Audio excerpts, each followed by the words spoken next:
Which is my most favourite అని చెప్పాలి ఈ శారీ.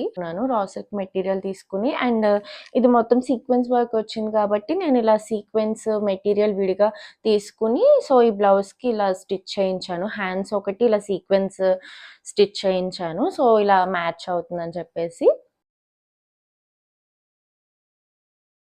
బార్డర్ వచ్చేసరికి చాలా బాగుంది. చాలా ట్రెండీగా ఉంది. నాకు బాగా నచ్చింది బార్డర్ మెయిన్‌లీ.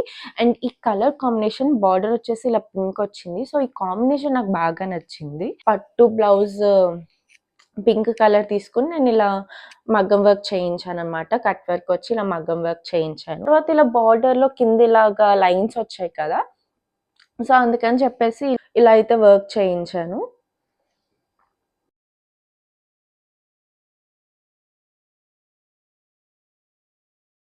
మొత్తం వర్క్ ఇదంతా కూడా కింద కట్ వర్క్ వచ్చింది. సో మధ్యలో ఇలా మిర్రర్స్‌తో చిన్న చిన్న బుట్టి టైప్ వర్క్ వచ్చి ఇక్కడ కూడా వర్క్ వచ్చింది మగ్గం వర్క్. రైట్ సైడ్‌కి ఇలా వర్క్ వచ్చింది. సో లెఫ్ట్ సైడ్ ఇటు సైడ్ పళ్ళు వచ్చేస్తుంది కాబట్టి ఇటు సైడ్ వర్క్ ఏం లేదు. జస్ట్ కొంచెం రిలవెంట్‌గా ఉంటుందని చెప్పేసి నేను ఈ టాజెల్స్ తీసుకున్నాను. పర్ల్ వర్క్ వచ్చింది. సో నాకు ఇలా పర్ల్ వర్క్ బాగా నచ్చింది. సో అందుకని చెప్పేసి ఈ శారీ తీసుకున్నాను. ఇది బ్యాక్ సైడ్.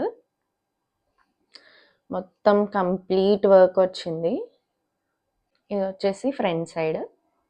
ఇలా కట్ వర్క్ వచ్చిందనమాట. అంతా కూడా ఇలా వర్క్ వచ్చి బార్డర్ వచ్చేసి ఇలా సింపుల్ కట్ వర్క్ వచ్చింది. బ్యాక్ సైడ్ ఇలా వి షేప్ పెట్టించుకున్నాను. సో మొత్తం నా శారీస్ అన్నీ కూడా కాంట్రాస్ట్ ఏం లేకుండా సేమ్ శారీ కలరే వచ్చింది బ్లౌజ్ అంతా కూడా.